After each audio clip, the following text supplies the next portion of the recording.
Are we heading towards a buyer's market? Home prices are still going up, but buyers suddenly have more room to negotiate than they've had in years. So are we heading into a buyer's market or not? The honest answer isn't quite what most people expect. Here's why that's confusing. Normally, when buyers get the upper hand, prices start to drop.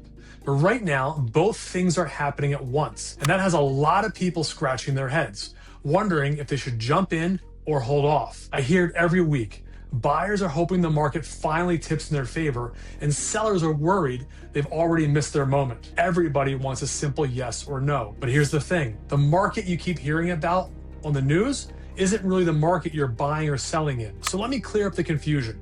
I'll give you the honest picture of what's happening and then show you the easy way to tell which way things are leaning right where you live. Number one, so are we?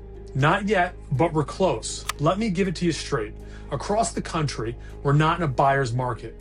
We're somewhere in the middle, pretty balanced, and honestly, that's a big change from the last few years when sellers held all the cards. It's just not the same as buyers taking over. The typical home is still selling for about 2% more than it did a year ago, not the huge jumps we became used to. Homes are sitting a little bit longer as well. Buyers can breathe again, so things are drifting towards the middle, and in some spots, toward the buyers.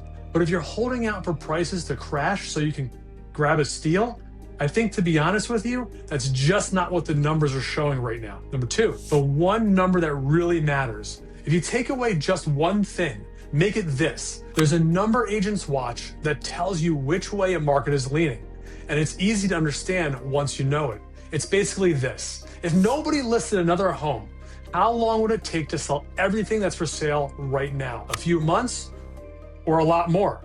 Here's how to read it. If that answer is under 4 months, sellers have the edge. 4 to 6 months, it's pretty even. More than 6 months, buyers are in charge. Right now across the country, we're sitting around 4 to 6 months, which is exactly why we're still balanced.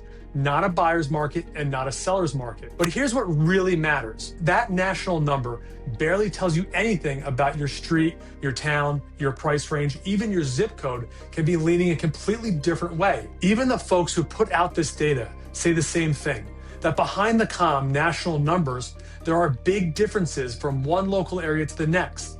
That's the whole ballgame. Number three, what it means for you. So what do you do with all this? It comes down to which side you're on. If you're buying, this works in your favor. You've got more breathing room than you have had in years, more homes to pick from, more time to think, and real room to ask for a better price, repairs, or terms. You don't have to throw out every condition and pile on tens of thousands over asking just to have a shot anymore. And if you're selling, here's the honest reality, and it's the part that actually protects you. The days of naming any price and getting it are done and gone. Your home will still sell and sell well, but only if you price it for the market you're actually in, not for what your neighbor got 2 years ago or even 6 months ago. Either way, the answer was never in a national headline. It's in your local numbers, and those are exactly what I keep an eye on for the people I work with. If you're even thinking about a move in Connecticut, I can tell you which way your market is leaning right now. If you're trying to figure out whether now's the right time to buy or sell in Connecticut, don't base it on some national headline that has nothing to do with your neighborhood or local market. Let's sit down, look at your actual local numbers together, and figure out what they mean for you. Reach out anytime. The details are right below this video. Let's make this decision with real information, not guesswork.